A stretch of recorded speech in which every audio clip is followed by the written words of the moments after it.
Hello everyone. In this video we'll discuss guidance and counseling. तो हमारा जो course है, जो सिलेबस है, उसके अंदर गाइडेंस मेन दी हुई है हमें, लेकिन काउंसलिंग नहीं दी हुई। पर क्या है कि जो काउंसलिंग होती है वो गाइडेंस का ही एक पार्ट होती है। तो गाइडेंस एंड काउंसलिंग, इसमें दोनों ही चीजें दे रखी हैं। तो चलिए अपन दोनों को डिस्कस कर लेते हैं। Literally,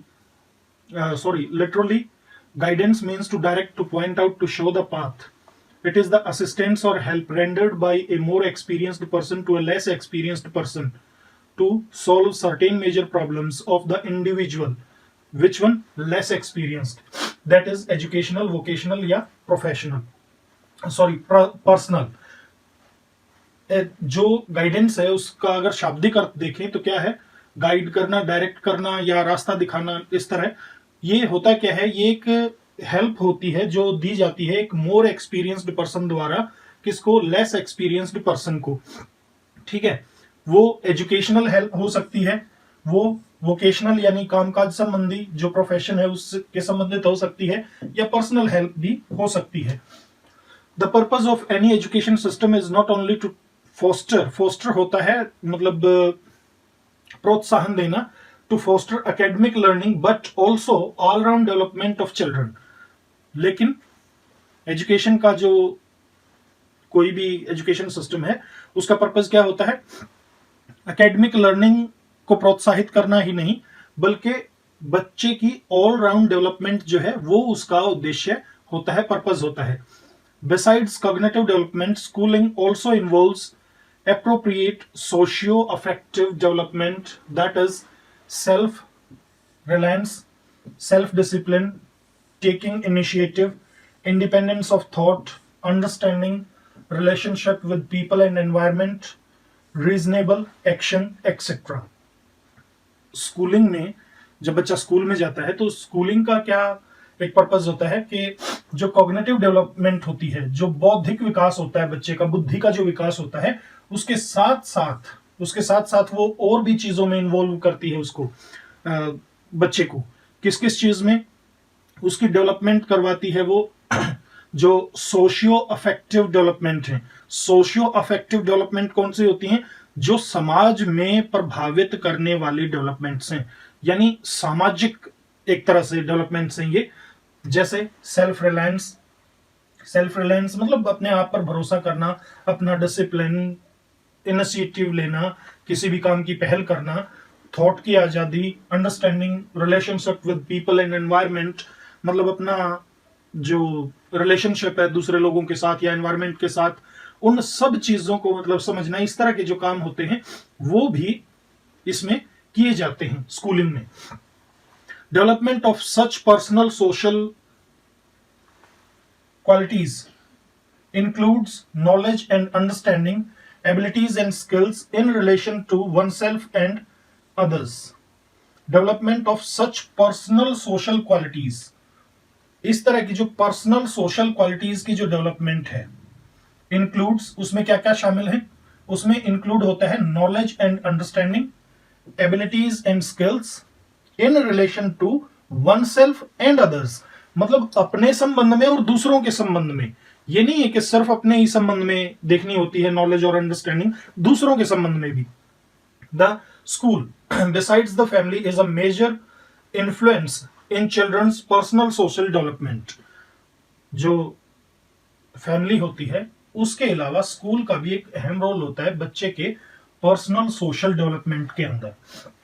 as students progress thought primary and secondary stage of schooling, बच्चे जो हैं students progress,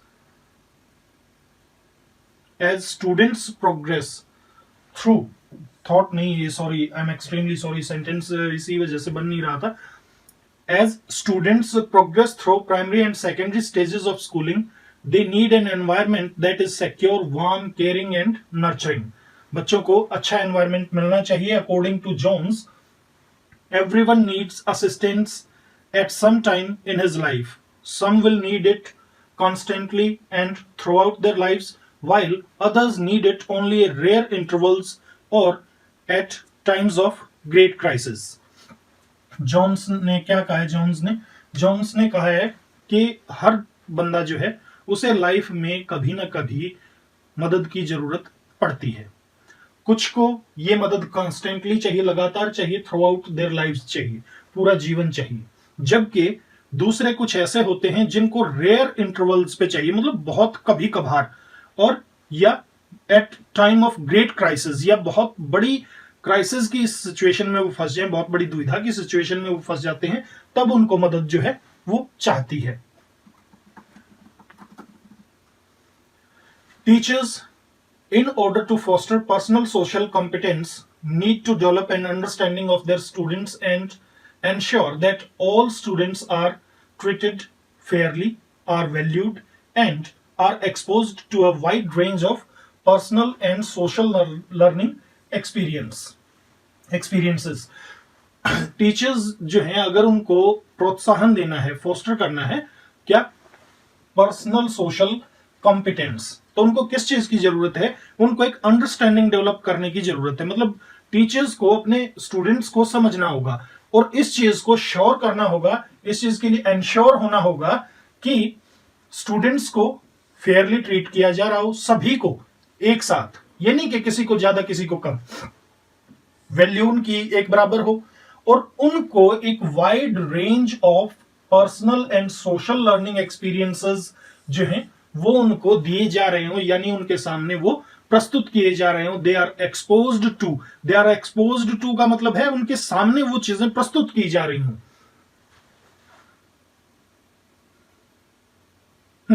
education aims at promoting optimum development of students in all spheres: educational, vocational, personal, social, moral, physical, etc., so as to make them productive and useful citizens. Optimum होता है सर्वोत्तम।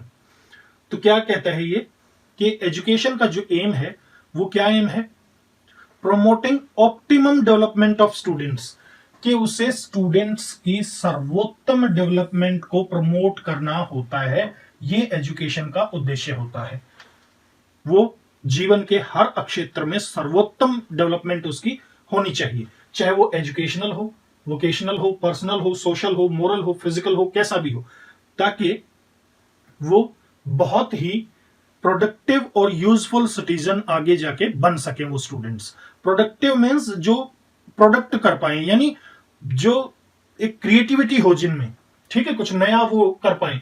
Useful citizen मतलब जिनके ऊपर एक तरह से देश को, पूरा राष्ट्र को गर्व हो, ऐसे यूजफुल सिटीजन वो बनने चाहिए।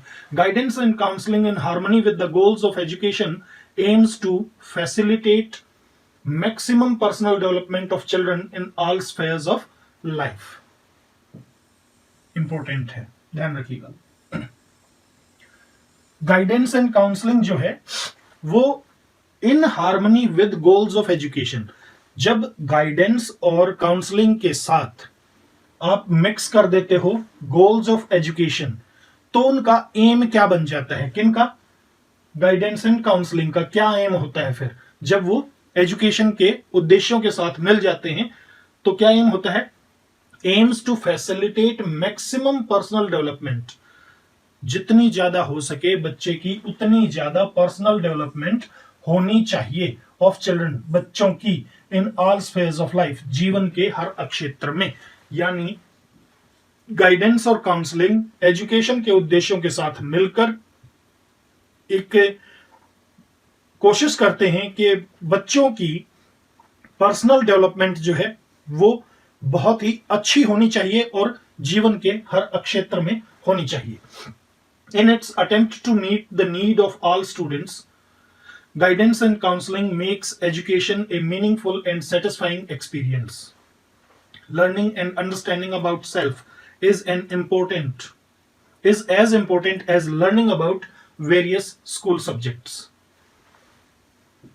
Important बात है ये भी भाई, अपने आप के बारे में जानना, अपने आप के बारे में लर्निंग करना, अंडरस्टैंडिंग होना खुद के बारे में, वो उतना ही इंपॉर्टेंट है जितना कि दूसरे स्कूल सब्जेक्ट्स को लर्न करना। Every child has the potential to develop self-understanding, which includes understanding of abilities, interests, behaviors, attitudes, values, conflicts, anxieties, likes, dislikes, impulses, emotions, goals, one's role in society, etc. हर जो बच्चा है उसके अंदर has the potential, उसमें ये potential होता है to develop self understanding, कि वो अपनी सेल्फ अंडरस्टैंडिंग डेवलप कर सके। अब वो सेल्फ अंडरस्टैंडिंग के अंदर क्या क्या चीजें आते हैं, उसमें आता है understanding of abilities, interest, behaviour, मतलब इन सब चीजों की समझ बच्चे के अंदर होनी ही होनी चाहिए। The national curriculum framework NCF, national curriculum framework 2005 views guidance and counselling as part of curriculum.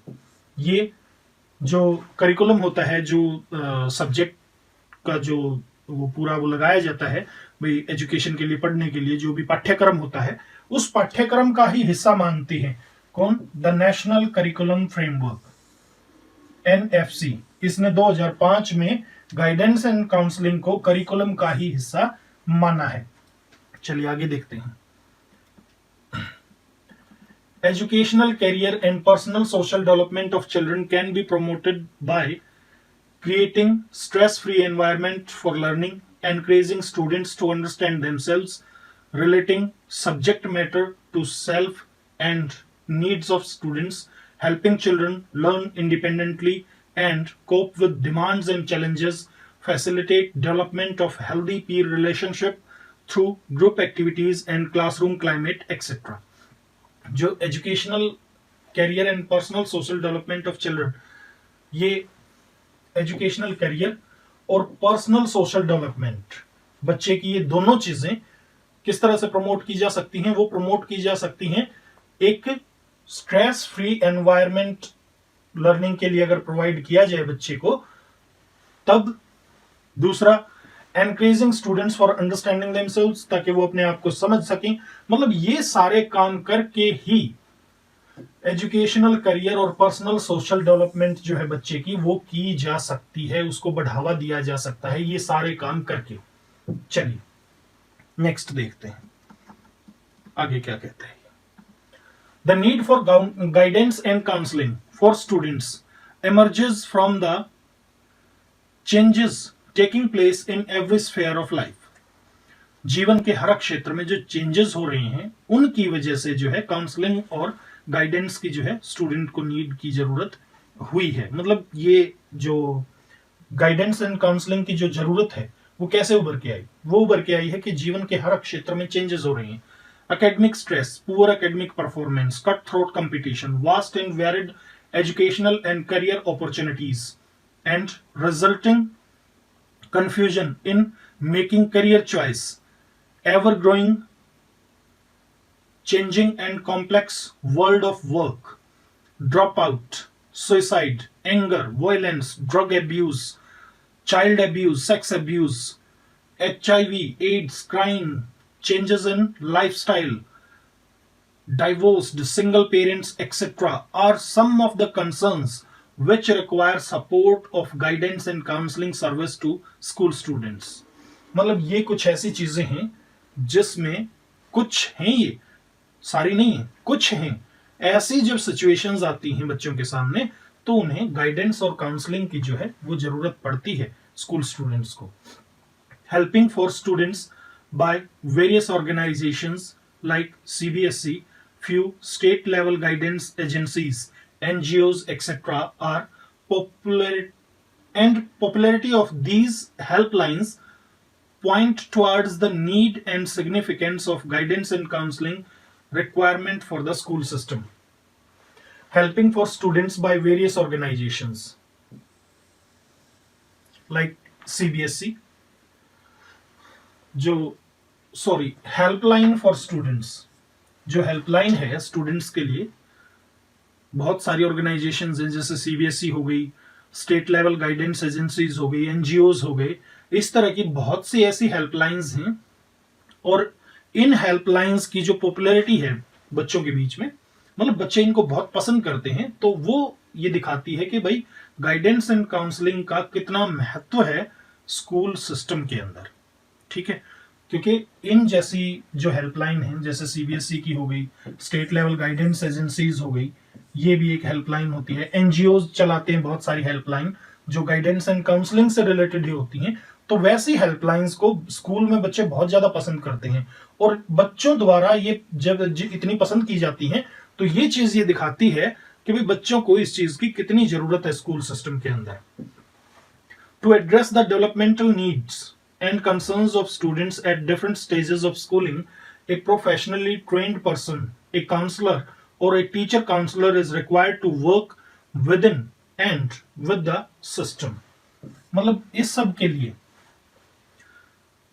जो डेवलपमेंटल नीड्स एंड कंसर्न्स हैं स्टूडेंट्स की, उनको एड्रेस करने के लिए, उनको बताने के लिए डिफरेंट स्टेजेस पे, जैसे भाई 6th तक, फिर 8th तक, फिर +2 तक, लाइक दैट, इस तरह से अलग अलग स्टेज के बच्चों को अलग अलग बातें बताने के लिए, उन्हें गाइड करने के लिए एक ट्रेन्ड पर्सन की जरूरत है। काउंसलर टीचर काउंसलर हो, मतलब ट्रेन्ड पर्सन जो है वो सिस्टम के अंदर होना चाहिए या सिस्टम के साथ होना चाहिए, स्कूल सिस्टम के अंदर या स्कूल सिस्टम के साथ वो होना चाहिए। The purpose of guidance and counselling service is to help each student develop as an individual in his her own right, make choices and set goals on the basis of his her strengths, by attending to the special needs and requirements of students belonging to different social, economic and cultural backgrounds. Guidance and counseling helps students engage in educational process and thereby benefit from the curricular experiences। ये क्या कह रहा है कि जब by attending to the special needs and requirements of students belonging to different social, economic and cultural backgrounds, जो बच्चे अलग अलग बैकग्राउंड से आए हैं, कल्चरल बैकग्राउंड अलग है, इकोनॉमिक बैकग्राउंड अलग है, सोशल बैकग्राउंड अलग है, उन सब बच्चों को जब अटेंड किया जाता है, उनकी स्पेशल नीड्स और रिक्वायरमेंट्स को जब अटेंड किया जाता है, तो ये गाइडेंस और काउंसलिंग जो है वो बच्चों को किस चीज में हेल्प करती है कि वो अपने एजुकेशनल प्रोसेस में जुटे रहें, एंगेज हो जाएं उसमें, और इस तरह से वो करिकुलर एक्सपीरियंसेस को बढ़ावा देती है। यानी जो पाठ्यक्रम संबंधी जो चीजें हैं उनको गाइडेंस एंड काउंसलिंग जो है बढ़ावा देती है, क्योंकि वो बच्चों को एजुकेशनल सिस्टम में एक तरह से एक्टिव बना देती है। जो बच्चा मान लो किसी भी प्रॉब्लम की वजह से पढ़ नहीं रहा है, उसका सिलेबस हो ही नहीं पा रहा है, तो उसकी उस प्रॉब्लम को दूर करके, चाहे वो कैसी भी प्रॉब्लम है, मतलब ऊपर जैसे ये बहुत सारी प्रॉब्लम्स हमने देखी थी ना भाई, कंपटीशन का डर है, या उसे चाइल्ड एब्यूज है, या ड्रग एब्यूज है, वायलेंस है, एंगर है, सुसाइड है, मतलब कोई भी प्रॉब्लम है, चाहे वो फैमिली से रिलेटेड है या कहीं बाहर से रिलेटेड है, इन सब चीजों के बारे में अगर कोई प्रॉब्लम है तो गाइडेंस एंड काउंसलिंग से उस प्रॉब्लम को दूर करके और उस बच्चे को एक तरह से एजुकेशन सिस्टम में एक्टिव बना दिया जाता है। तो इस तरह से पाठ्यक्रम में ही मदद करती है। चलिए आगे देखते हैं।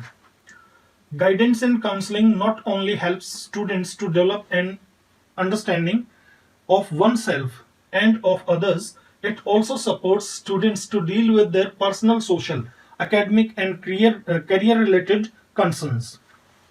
जो गाइडेंस एंड काउंसलिंग है वो सिर्फ इसी चीज में मदद नहीं करती कि बच्चा जो है वो अपने आप को या दूसरों को समझे, बल्कि वो किस चीज में सपोर्ट करती है, पर्सनल, सोशल, एकेडमिक और करियर रिलेटेड जो कंसर्न्स हैं उन सब में उसकी मदद करती है। In it facilitates development of effective study habit को डेवलप कर देती है। मोटिवेशन होता है, identifying learning and subject related problems, उनमें भी मदद करती है ये कि जो लर्निंग और सब्जेक्ट रिलेटेड प्रॉब्लम्स हैं उनको आइडेंटिफाई किया जा सके। Helping students to see the relevance of school years in life and for future, बच्चों की मदद करती है कि वो स्कूल ईयर्स को अपने जीवन में किस तरह से रिलेट कर सकते हैं और अपने फ्यूचर से किस तरह से रिलेट कर सकते हैं। Developing skills, right attitude and interest to help making a choice in career etcetera. Guidance and counselling thus promotes holistic development of every student। इस तरह से गाइडेंस और काउंसलिंग जो है वो हर बच्चे की होलिस्टिक डेवलपमेंट, मतलब ऑल राउंड डेवलपमेंट जो है उसको प्रमोट करती है। This signifies the need for every teacher to become a guidance minded teacher and carry out his her functions with guidancing. ये इस बात पे महत्व देती है कि हर टीचर को जो है क्या होना चाहिए, वो गाइडेंस माइंडेड टीचर होना चाहिए और वो अपने फंक्शंस को गाइडेंस के एम के साथ ही पूरा करे। ठीक है, चलिए डेफिनेशंस ऑफ गाइडेंस। गाइडेंस की definitions. Brewer, the word guidance should be used whenever an important activity is to be learnt and assistance is needed by the individual to learn that activity and adjust himself, whether that activity is the choice of leisure time activity or habit of eating or behavior towards the opposite sex।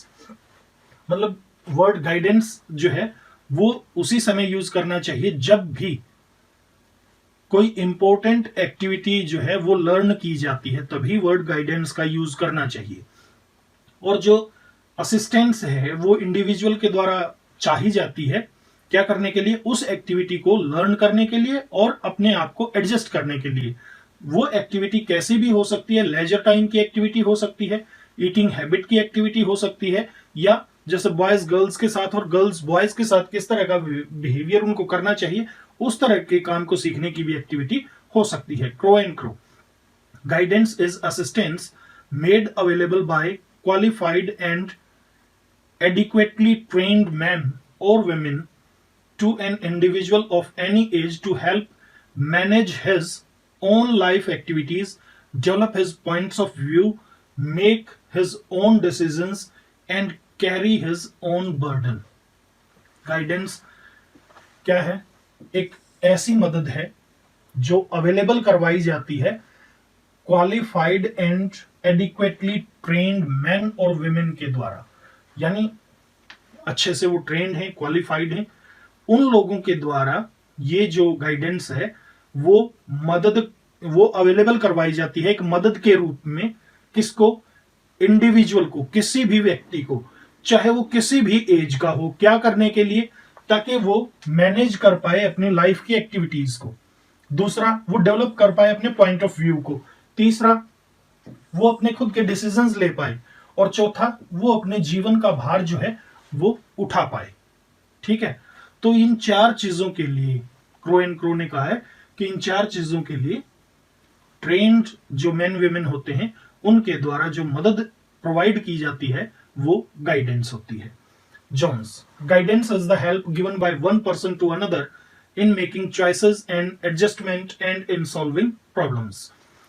Johns क्या कहता है कि guidance जो है वो एक help है जो एक इंसान के द्वारा, इसने ट्रेंड का नाम नहीं लिया, एक इंसान के द्वारा दूसरे इंसान को दी जाती है वो मदद। ठीक है, क्या करने में?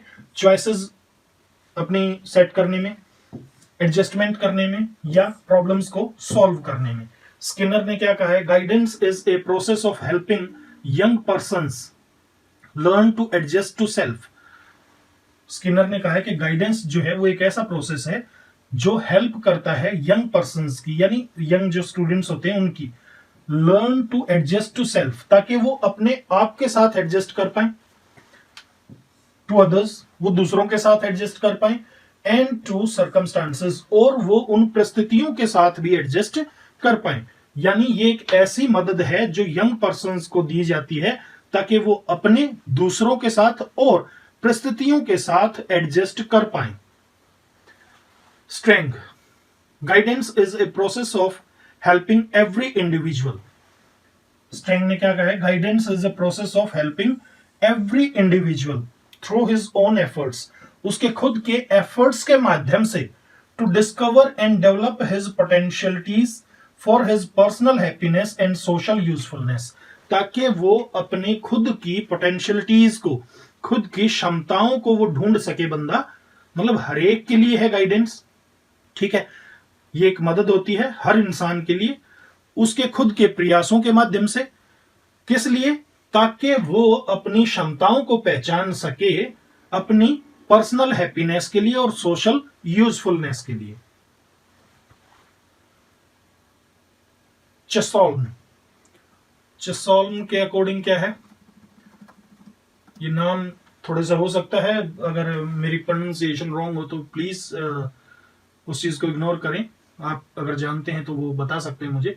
चेसोल्म, guidance seeks to help the individual discover his own talents in comparison to the opportunities of the world and help him prepare himself so that he can find or develop a place in which he can live a well balanced life and contribute his part to the welfare of his fellow men. Guidance seeks to help the individual. Guidance जो है वो individual की, किसी भी व्यक्ति की मदद करती है, मतलब उसकी मदद होती है ये क्या करने में, ताकि वो डिस्कवर कर सके अपने टैलेंट्स और अपने टैलेंट्स को in comparison to the opportunities of the world. जो संसार में जो अपॉर्चुनिटीज अवेलेबल हैं उसके लिए, उनके कंपैरिजन में वो अपने टैलेंट्स को खोज पाए. And help him prepare himself, और उसकी मदद करे. गाइडेंस जो है फिर क्या करे, पहले तो उसको इस लायक बना दे कि वो अपने टैलेंट्स को, जो मटेरियल, जो अपॉर्चुनिटीज अवेलेबल हैं उनकी तुलना में अपने टैलेंट्स को बंदा डिस्कवर कर ले. एक मदद तो ये करती है. दूसरी क्या करती है गाइडेंस, दूसरी मदद करती है help him prepare himself so that he can find or develop a place in which he can live a well balanced life and contribute his part to the welfare of his fellow men. कि वो अपने आप को prepare कर ले ताकि वो एक ऐसा स्थान ढूंढ ले जहां पर वो वेल बैलेंस्ड लाइफ जी सकता है और अपना योगदान दे सकता है अपने जो साथी लोग हैं उनकी वेलफेयर में. Secondary education commission. Secondary education commission. Guidance involves the difficult art of helping boys and girls to plan their own future wisely in the full light of the factors that can be mastered about themselves and about the world in which they are to live and work. Guidance किस चीज को involve करती है, एक difficult art को involve करती है. और ये डिफिकल्ट आर्ट किस चीज की है, बॉयज एंड गर्ल्स की मदद करने की जो कला है उस कला को गाइडेंस जो है वो इन्वॉल्व करती है. यानी गाइडेंस के अंदर बॉयज एंड गर्ल्स की मदद करना शामिल है. अब किस तरह की मदद करना, कि वो प्लान कर पाए अपने फ्यूचर को वाइजली प्लान कर पाए, और वो भी in the lights off factors that can be measured about themselves. उन फैक्टर्स के लाइट में, उन फैक्टर्स के प्रकाश में जिनको वो खुद मेजर कर सकते हैं, यानी वो देख सकते हैं कि भाई क्या क्या फैक्टर्स अवेलेबल हैं और क्या क्या फैक्टर्स अवेलेबल नहीं हैं. और उन अवेलेबल फैक्टर्स को पहचानते हुए वो अपने फ्यूचर को वाइजली प्लान कर पाए. And about the world in which they are to live and work.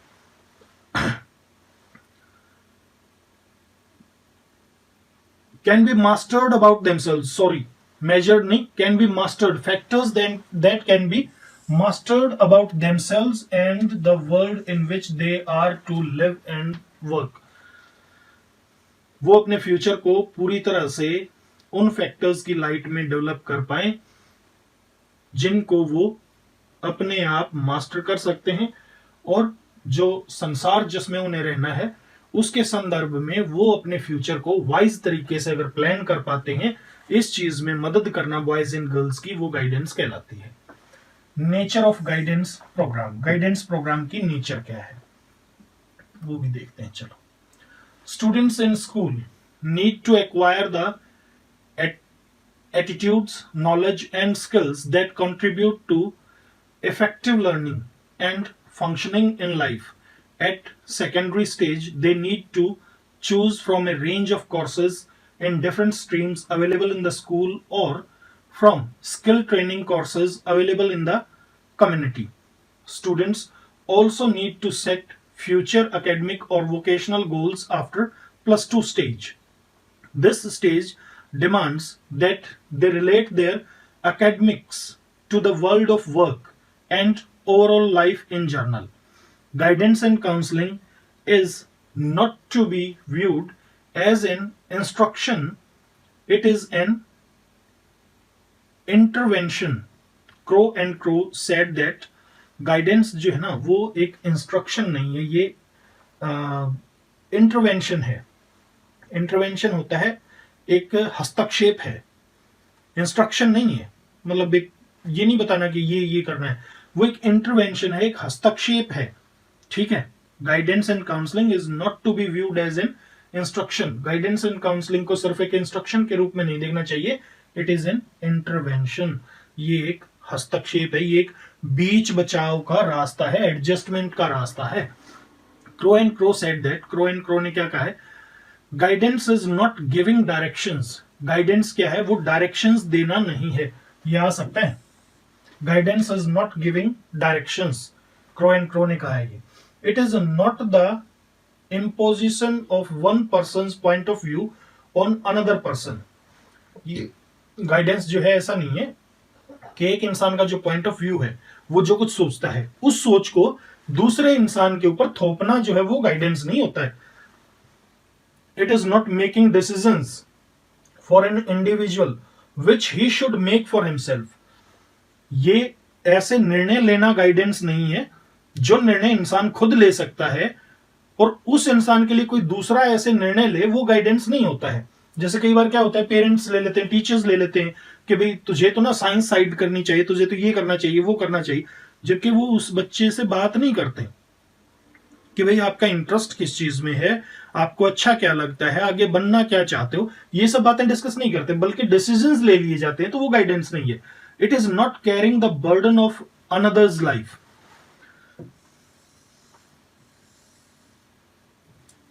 Guidance is not carrying the burden of another's life, crow and crow ने कहा है। क्या है कि गाइडेंस जो है वो दूसरे के जीवन का जो भार है उसे अपने कंधों पर उठाना जो है गाइडेंस नहीं है। मान लीजिए कोई बच्चा, ये एक बच्चा है, ठीक है, ये किसी बंदे के पास गया कि भाई मुझे +2 के बाद क्या करना है, क्या करना चाहिए, ठीक है, और इस बंदे ने कह दिया कि भाई आप जो है ना +2 के बाद मेडिकल करो, मेडिकल साइड ले लो और वो करो। इसने निर्णय ले दिया, ये गाइडेंस नहीं हुई। इससे बात करें, इसके इंटरेस्ट्स को जाने, हर चीज को जाने, तब जाके गाइडेंस होती है। दूसरा, गाइडेंस ये भी नहीं होती कि मान लीजिए ये एक मिस्टर ए है, ये मिस्टर बी है, ठीक है, मिस्टर ए को कोई प्रॉब्लम है और ये जो प्रॉब्लम है ये फिक्स की किसने, मिस्टर बी ने इसको फिक्स कर दिया, तो ये गाइडेंस नहीं हुई। वो प्रॉब्लम को सॉल्व कर रहा है, वो गाइडेंस नहीं है। मिस्टर बी इससे बात करे, इसको वो तरीके बताए जिससे ये इस प्रॉब्लम को सॉल्व कर पाए, और जब मिस्टर ए इस प्रॉब्लम को सॉल्व करता है तब वो गाइडेंस कहलाएगी, ठीक है। तो किसी दूसरे का भार अपने ऊपर उठाना वो भी गाइडेंस नहीं है। Guidance and counselling programme at any stage needs to be designed in a manner so as to respond to stage specific needs of students। Guidance and counselling programme जो है वो किसी भी स्टेज पर नीड्स टू बी डिजाइंड, किसी भी stage पर उसको इस तरह से डिजाइन किया जाना चाहिए, इस तरीके से डिजाइन किया जाना चाहिए, so as to respond to stage specific needs of students, ताकि जो स्टेज स्पेसिफिक नीड्स हैं, जिस भी स्टेज में बच्चा है, चाहे वो यहाँ है, चाहे यहाँ है, चाहे यहाँ है, मतलब 6th स्टेज में है, 6th जो क्लास है उसमें है, 8th में है, +2 में है, ठीक है, तो अलग अलग जो स्टेजेस आती हैं बच्चे की, वहां वहां उस स्टेज के ऊपर उसको रेस्पॉन्ड किया जा सके, उसको जवाब दिया जा सके according to Spears. An effective guidance programme helps a young to see clearly 4 things. जो इफेक्टिव गाइडेंस प्रोग्राम है वो एक यूथ को, सॉरी यंग नहीं, youth to see clearly 4 things, उसको ये 4 चीजें क्लियरली देखने में मदद करता है। इफेक्टिव गाइडेंस सिस्टम क्या है, where he has been, where he is now. पहला तो ये वेयर ही हैज बीन, वो कहां जाके आ चुका है, मतलब भाई क्या क्या वो कर चुका है, ठीक है। वेयर ही इज नाउ, उसकी प्रेजेंट पोजीशन क्या है, clear. Where he is going, अभी वो कहां जा रहा है, किस डायरेक्शन में वो बढ़ रहा है। What he has with which to get there, what he has with which to get there, मतलब उसके पास क्या है जिस चीज की मदद से वो वहां तक पहुंचेगा। पहली बात। भाई वो कहाँ जा चुका है, उसने क्या क्या नॉलेज जो है वो ग्रहण कर ली है, ठीक है। अब उसकी क्या पोजीशन है, जो जो नॉलेज उसने ग्रहण की थी, जो जो कुछ पढ़ा था, उसमें से उसके पास इतना है या सारा ही है, मतलब क्या पोजीशन है। अब वो किस डायरेक्शन में जा रहा है, मान लीजिए उसे यहां जाना था मेडिकल की डायरेक्शन में, लेकिन ये जो है ये मानिए कार्टून में उसका इंटरेस्ट हो गया, ठीक है, तो वो जा रहा है कार्टून्स की तरफ, बनना था उसे ये, तो वो जा किस तरफ रहा है ये भी देखना होगा।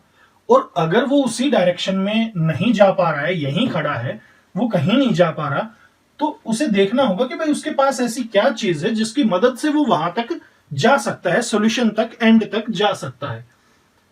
Below given are some important characteristics of guidance, ये कुछ इंपॉर्टेंट कैरेक्टरिस्टिक्स हैं गाइडेंस की, इनको भी एक बार देख लेते हैं, 10 दे रखी हैं ये। Guidance is the process of helping an individual to bring desirable changes in him. Guidance is a kind of promotion of the growth of an individual in self-direction. तीसरा है guidance is assisting an individual to establish a harmonious relationship with his environment. Guidance is helping an individual, fourth कर रहे हैं हम, guidance is helping an individual to make to make appropriate educational, vocational and personal choices. Fifth है guidance is helping an individual to adjust himself. Sixth है guidance is an organized process. Guidance program has a structure and system. Seventh है guidance consists of some specialized service testing, counseling, providing educational and vocational information, placement and flow up. Eighth है guidance is an integral part of educational system. Ninth है guidance includes maintaining a positive attitude towards children. Tenth है guidance helps an individual to identify and develop his own potentials and talents, ठीक है। Next, major components of school guidance program. School guidance program के major components कौन से होते हैं, चलिए ये भी देखते हैं। Keeping in view the students needs and AIIMS, major components of guidance and counselling programme fall into following categories. जो नीचे कैटेगरीज दी हैं, इन कैटेगरीज में ये आते हैं क्या, गाइडेंस एंड काउंसलिंग प्रोग्राम्स के कंपोनेंट्स। पहला है orientation. This activity helps students to be familiar with the school, courses, activities, facilities, staff, etc. And adjust to the school environment and develop positive attitudes. Orientation also helps the student to know purpose. पहला आया क्या, orientation. Orientation क्या है, एक तरह से आप कह सकते हो दिशा निर्देश, ठीक है। तो दिशा निर्देश में बच्चा जो है वो स्कूल और स्कूल एनवायरनमेंट के प्रति एक तरह से जो है थोड़ा सा फ्रेंडली हो जाता है, ठीक है। दूसरा है असेसमेंट। पहला ओरिएंटेशन, दूसरा assessment. Psychological assessment is aimed at identifying student potential and characteristics in order to promote his her self understanding. जो साइकोलॉजिकल असेसमेंट है, जो मदद है, उसकी क्या उद्देश्य होता है उसका, ताकि स्टूडेंट जो है अपने कैरेक्टरिस्टिक्स और पोटेंशियल्स को पहचान पाए, ताकि वो जो है सेल्फ अंडरस्टैंडिंग उसकी प्रमोट हो पाए, वो खुद को समझ पाए। Different types of tests and tools, both standardised and non standardised procedures are used for the purpose. इसके लिए स्टैंडर्डाइज्ड और नॉन स्टैंडर्डाइज्ड दोनों तरह के जो टेस्ट हैं वो यूज किए जाते हैं। फिर है group guidance. Group guidance activities are organized to promote students' physical, educational, and personal social development and adjustment, and provide career information, class talks, career talks, discussions, workshops, conferences, visits, displays, exhibitions, role play, etc. are frequently used methods. जो group guidance है, group guidance के लिए ये जो चीजें हैं, ये इस तरह की चीजें यूज की जाती हैं। फिर है career information. It includes collection, management and dissemination of reliable and valid information on career and courses to groups and individual students. Career information promotes career development, adjustment and helps in making career related decisions. फिर है counseling. Counseling focuses on students' growth and adjustment and promotes problem solving and decision making. It is generally provided to individual students as per the requirement. However, sometimes a small group of students having similar concern are provided group counseling. Counselling जो है वो आमतौर पे अकेले student को दी जाती है, लेकिन अगर कुछ बच्चों की एक जैसी ही प्रॉब्लम है तो ग्रुप काउंसलिंग भी हो जाती है। डोमेन्स और एरियाज ऑफ गाइडेंस। गाइडेंस के जो डोमेन्स हैं, एरियाज हैं, वो कौन से हैं? At secondary stage, the needs and concerns of students are specific to the तीन डोमेन्स बताए। कौन से? एकेडमिक या एजुकेशनल, दूसरा है कैरियर या वोकेशनल, और तीसरा है पर्सनल एंड सोशल। तो पहला देखते हैं एकेडमिक और एजुकेशनल जो डोमेन है उसमें क्या आता है। According to Brewer, educational guidance is a conscious effort to assist in the intellectual growth of an individual. Anything that has to do with instructions or with learning may come under the term of guidance. जो Brewer है उसके according क्या है? Educational guidance is a conscious effort, जानबूझ के किया गया effort होता है, to assist in the intellectual growth of an individual, ताकि किसी भी इंसान के बौद्धिक विकास में उसकी मदद की जा सके। Anything that has to do with instruction और विद लर्निंग, कोई भी चीज जो कहां आती है, इंस्ट्रक्शन या लर्निंग के अंडर आती है, may come under the term guidance, वो गाइडेंस के टर्म के अंडर आ सकती है।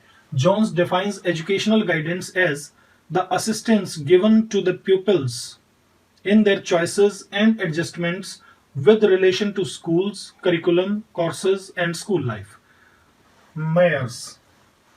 Educational guidance is a process concerned with bringing about union between an individual pupil with his distinctive characteristics on the one hand.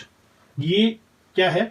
जो guidance है वो एक प्रोसेस है, और वो प्रोसेस किस चीज के साथ जुड़ा हुआ है कि एक यूनियन बनाई जा सके किन चीजों के बीच में। एक तरफ तो है इंडिविजुअल पीपल जिसकी जो अलग कैरेक्टरिस्टिक्स हैं, मतलब इंडिविजुअल पीपल अपनी, इंडिविजुअल स्टूडेंट अपनी अलग कैरेक्टरिस्टिक्स के साथ, और दूसरी तरफ क्या है? And different groups of opportunities and requirements on the other, और जो अलग अलग अपॉर्चुनिटीज के ग्रुप्स हैं या रिक्वायरमेंट के जो ग्रुप्स हैं उनके बीच में, और उस स्टूडेंट के बीच में जिसकी डिस्टिंक्ट कैरेक्टरिस्टिक्स हैं उनके बीच में एक सामंजस्य बनाना, एक यूनियन बनाना, वो गाइडेंस है। A favourable setting for the individual's development और एजुकेशन, ये एक फेवरेबल सेटिंग होती है इंडिविजुअल की डेवलपमेंट के लिए या एजुकेशन के लिए। If there is a single group of opportunities and requirements, as is the case with a fixed curriculum, the problem is simply one of the education by the best methods possible in the setting already determined and not one of educational guidance. अगर जो group है वो single group है, किसका? Opportunities and requirements का। एक single group है, ज्यादा ग्रुप्स नहीं है, एक सिंगल ग्रुप है। As is the case with a fixed curriculum, जैसा कि फिक्स्ड करिकुलम के केस में है, भाई जो पाठ्यक्रम फिक्स कर दिया है उसके केस में जो बात आती है, ठीक है, जैसे मैथ का पाठ्यक्रम मान लीजिए किसी क्लास के लिए सेट कर दिया, तो उसके मैटर में अगर कोई बात आती है, the problem is simply one of the education, तो प्रॉब्लम कौन सी है? वो सिंपली एजुकेशन की प्रॉब्लम है, by the best methods possible in the setting already determined. The problem is simply one of the education by the best methods possible in the setting already determined and not one of educational guidance. तो ये जो है education की वो problem है जो कि best जो पॉसिबल मेथड्स होते हैं किसी भी सेटिंग में जो पहले से निर्धारित किए गए हैं उन वाली प्रॉब्लम होती है, ना कि ये जो एजुकेशनल गाइडेंस है उसकी प्रॉब्लम नहीं होती है. On the basis of our definitions, it can be concluded that educational guidance involves following. तो इन बेसिस के ऊपर, इन डेफिनेशंस के आधार पर जो एजुकेशनल गाइडेंस है उसके अंदर क्या क्या चीजें शामिल हैं, उसके अंदर ये 7 चीजें शामिल हैं, 3 ये 4 ये. ठीक है. Assistance in improving study skills, assistance in process of learning, identifying and addressing barriers to academic learning. Academic learning में जो जो बैरियर्स हैं उनको आइडेंटिफाई करना और उनको एड्रेस करना, मतलब उनको एक तरह से संबोधित करना. वो क्या क्या बैरियर्स हो सकते हैं, जैसे वो दे रखे हैं, problems related to attendance, discipline, health, family, peer pressure, language barriers, learning disabilities, मतलब इस तरह की चीजें. फिर है assistance in enhancing motivation to learn, assistance in establishing purpose to the learning process, assistance in establishing effective relationships in and outside the school. मतलब school के बाहर भीतर इफेक्टिव रिलेशनशिप बच्चे की बन सके, वो इस्टेब्लिश कर सके, उसमें जो मदद है वो. Assistance in the attainment of self direction of the student, जो मदद है किसमें, in the attainment of self direction of the student, ताकि बच्चा जो है वो सेल्फ डायरेक्शन को प्राप्त कर सके, यानी अपने आप को गाइड कर पाए, डायरेक्ट कर पाए. Where should guidance begin, guidance को कहां पर स्टार्ट होना चाहिए, गाइडेंस कहां स्टार्ट होनी चाहिए. According to Jones, the more comprehensive view of guidance makes it imperative that guidance be incorporated in the educational program beginning with kindergarten. Jones के according क्या है कि किंडरगार्टन जो होता है, जब बच्चा मतलब बिल्कुल छोटी स्टेज पे होता है, तभी से गाइडेंस जो है वो हो जानी चाहिए. ठीक है. Thus, school guidance should not be considered as a function of the high और हायर सेकेंडरी स्कूल्स. इसलिए स्कूल गाइडेंस को हाई स्कूल या हायर सेकेंडरी स्कूल से रिलेटेड नहीं मानना चाहिए. It is equally important in the early life of the child. ये बच्चे की अर्ली लाइफ में भी इक्वली इंपॉर्टेंट है, यानी उतना ही इंपॉर्टेंट है जितना कि ये बड़े बच्चों की लाइफ में. ठीक है. हाँ, यहां एक मीनिंग में बता दूं, इंपेरेटिव का मीनिंग होता है यहां अनिवार्य, अनिवार्य. मेक्स इट इंपेरेटिव मतलब इस चीज को अनिवार्य कर देती है कि गाइडेंस जो है वो कहां से इनकॉर्पोरेट की जानी चाहिए. गाइडेंस इनकॉर्पोरेट की जानी चाहिए, सम्मिलित की जानी चाहिए बिल्कुल स्टार्टिंग से. ठीक है. नेक्स्ट, एजुकेशनल गाइडेंस होगी. अब है कैरियर वोकेशनल डोमेन. ठीक है. According to Super, vocational guidance is the process of helping a person to develop and accept an integrated and adequate picture of himself, integrated and adequate picture of himself and of his role in the world of work, to test his concept against reality and to convert it into reality with satisfaction to himself and benefit to society. Career जो career या vocational जो guidance है Super के according, जो vocational guidance है वो एक ऐसा प्रोसेस है जिसमें एक इंसान की मदद की जाती है ताकि वो किन किन चीजों को पहचान सके. पहले तो वो अपने आप को पहचान सके. ठीक है. फिर वो अपने रोल को पहचान सके, किस वर्ल्ड में, काम के वर्ल्ड में. ठीक है. और फिर वो test his concept against reality, और रियलिटी के माध्यम से अपने कॉन्सेप्ट को वो टेस्ट कर पाए बंदा, and to convert it into a reality with satisfaction to himself and benefit to society. और फिर वो कन्वर्ट कर पाए इन चीजों को कि वो उस काम से कितना सेटिस्फाई रहेगा और उससे समाज को कितना फायदा होगा. Myers, vocational guidance is fundamentally an effort to conserve the priceless native capabilities of youth and the costly training provided for youth in the schools. Vocational guidance क्या है? वो फंडामेंटली एक एफर्ट है कि जो priceless native capacity of youth है उसको संरक्षित किया जा सके, और जो ट्रेनिंग उन्हें प्रोवाइड की गई है यूथ को स्कूल्स में, उस चीज को संरक्षित किया जा सके। उस चीज को संरक्षित करना ही वोकेशनल गाइडेंस है। It seeks to conserve these richest of all human resources by aiding the individual to invest and use them where they will bring greatest satisfaction and success to himself and greatest benefit to society। मतलब ये क्या कहना चाहता है कि ये जो richest human resource है जिसको पूरी ट्रेनिंग वगैरह मिली हुई है, इस ह्यूमन रिसोर्स की इस तरह से मदद करना कि ये अपने प्रति ग्रेटेस्ट सेटिस्फैक्शन प्राप्त कर सके, सक्सेस प्राप्त कर सके, और सोसाइटी के लिए ये ग्रेटेस्ट बेनिफिट भी ला सके। यानी उन चीजों को ध्यान में रखते हुए उसकी इतनी मदद करना कि वो खुद भी खुश रहे और समाज के लिए भी बहुत अच्छा काम वो कर पाए। The general conference of International Labour Organisation ILO, the general conference of International Labour Organisation, International Labour Organisation की जो जनरल कॉन्फ्रेंस हुई in 1949 described vocational guidance as assistance given to an individual in solving problems related to occupational choices and progress with due regard for the individual's characteristics and their relation to occupational opportunity. इसने जो international Labour organisation ने 1949 में एक conference की थी, उस conference के अंदर इन्होंने जो वोकेशनल गाइडेंस है उसको कैसे डिफाइन किया था कि ये एक मदद है जो एक इंडिविजुअल को दी जाती है ताकि वो ऑक्यूपेशनल चॉइसेस से रिलेटेड अपनी प्रॉब्लम्स को सॉल्व कर पाए, and progress with due regard for the individual's characteristics, और इंडिविजुअल्स की व्यक्तिगत जो कैरेक्टरिस्टिक्स हैं उनके साथ वो प्रोग्रेस कर पाए, and the relation to occupational opportunity, और उन कैरेक्टरिस्टिक्स का क्या संबंध है ऑक्यूपेशनल अपॉर्चुनिटीज के साथ, उन सब को समझते हुए वो जो है बंदा प्रोग्रेस कर पाए। यही काम करवाना जो है वो एजुकेशनल गाइडेंस वोकेशनल गाइडेंस है। On the basis of above definitions it can be concluded that vocational guidance involves following. पहली बात क्या?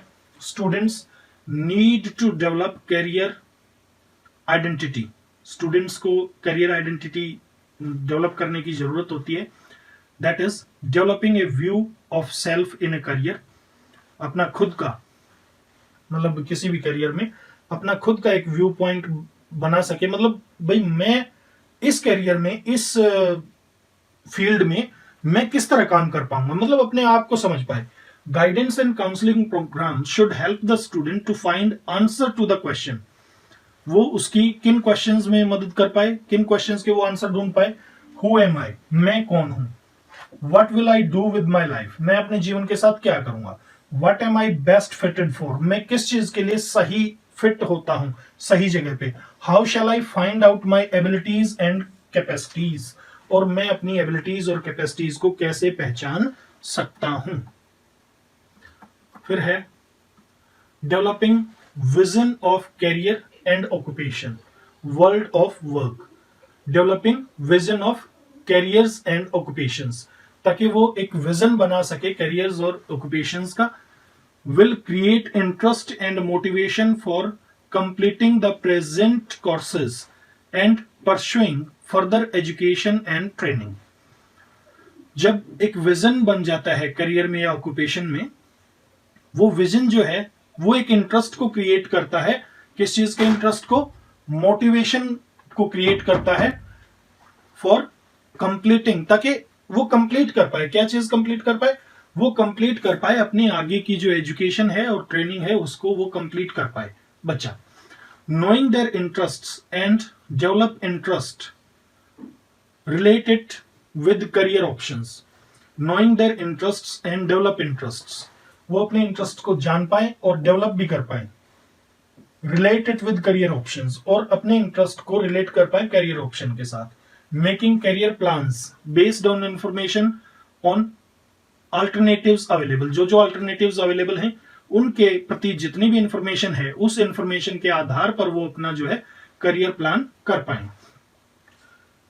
Assessing one's career related skills and behaviour, अपने करियर रिलेटेड जो भी स्किल है, जो बिहेवियर है, उसको असेस कर पाए, उसको जो है वो प्राप्त कर पाए। Meaningfully relating education to career and life goals, developing career information, seeking behaviour and decision making skills, understanding work value and developing clarification in due course, understanding work value को समझ पाए, and developing clarification in due course, और जो due course है मतलब जो होने वाला जो चल रहा है, जो भी उस ड्यू कोर्स के अंदर, मतलब जो भी प्रोसेस चल रहा है उस चलने वाले प्रोसेस के अंदर वो क्लैरिफिकेशंस को डेवलप कर पाए। Work for money, materialistic gains, status, satisfaction, interest, ability, etc. मतलब किन किन चीजों को वो क्लैरिफाई कर पाए। डेवलपिंग क्लैरिफिकेशन कर लेनी किन किन चीजों की। वर्क फॉर मनी, मतलब काम के लिए, पैसे के लिए कितना काम करना है। मेटेरियलिस्टिक गेन्स क्या होंगे, मतलब मनी संबंधी कितना प्रॉफिट होगा। स्टेटस क्या रहेगा, सेटिस्फैक्शन कितनी मिलेगी, इंटरेस्ट हमारा उसमें है नहीं है, हमारी एबिलिटी उस चीज के लिए है या नहीं है। Vocational guidance is sometimes described as the process of fitting round pegs in round holes and square pegs in square holes.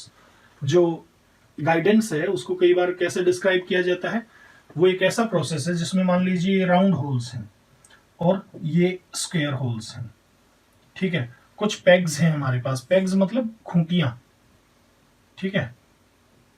ये कुछ एक तो राउंड हैं और कुछ एक हमारे पास स्क्वायर हैं, ठीक है। स्क्वायर लगा लीजिए या एक तरह से वो क्या बोलते हैं उसको, रेक्टेंगुलर लगा लीजिए, या इस तरह मान लीजिए ये स्क्वायर है, ठीक है। ये खुट्टी है, ये खुट्टी है, तो इसको इसमें सेट करना और इसको इसमें सेट करना ही करियर गाइडेंस कहलाती है। यानी जो बंदा जैसा है उसे उस जगह पर पहुंचा देना, that is career guidance. Career conference क्या होता है? Career conference is arranged as a means of providing information given to a group by the counselor or the teacher. Counsellor या टीचर के द्वारा एक ग्रुप को दी गई ये इंफॉर्मेशन होती है। A number of persons successful in their own professions explain about the vocations in which they work and answer questions about their work. बहुत से जो सक्सेसफुल पर्सन है अपने अपने प्रोफेशन में, अपने अपने काम में, वो क्या एक्सप्लेन करते हैं, उस काम के बारे में चीजें एक्सप्लेन करते हैं और उससे रिलेटेड जो क्वेश्चंस होते हैं उनके वो आंसर देते हैं। Occupational orientation talk covers details about nature and importance of work, conditions of work, minimum qualifications required to receive training, different aspects of training like details of institutes giving training, cost of training and availability of financial aids in both private and government modes. मतलब ये सारी information जो है वो दी जाती है। फिर है पर्सनल सोशल डोमेन, जो तीसरा डोमेन है। पर्सनल सोशल डोमेन में क्या आता है? According to Crow and Crow, personal guidance refers to help given to an individual towards a better adjustment in the development of attitudes and behavior in all areas of life. Personal guidance involves, personal guidance में क्या क्या involve होता है? Maintaining healthy relationship with parents, sibling, peers, making friends and handling conflicts related to these groups. Defining self meaningfully, अपने आप को meaningful तरीके से डिफाइन कर पाना। एक्सेप्टिंग सेल्फ एंड अदर्स, मतलब दूसरों को भी और अपने आप को भी एक्सेप्ट करते हुए अपने आप को डिफाइन कर पाना। In which involves concern related to academic achievements, career goals, values, strengths and weaknesses, uniqueness of oneself and similarity to others, resulting pressures to learn new social roles, conformity with roles or rebel, and ultimately building healthy self-concept and self-esteem, which leads to better adjustment at home, school, and in life. Keeping in view the aims and objectives of guidance and counseling program at secondary stage is to develop or foster knowledge, skills, and attitudes necessary to, मतलब इन चीजों को ध्यान में रखते हुए जो guidance and counselling programme है सेकेंडरी स्टेज पे, उसका क्या पर्पस है, इज टू डेवलप और foster knowledge, skill and attitudes necessary to, मतलब एक नॉलेज, स्किल्स और एटीट्यूड्स को जो जरूरी हैं उनको डेवलप करना है।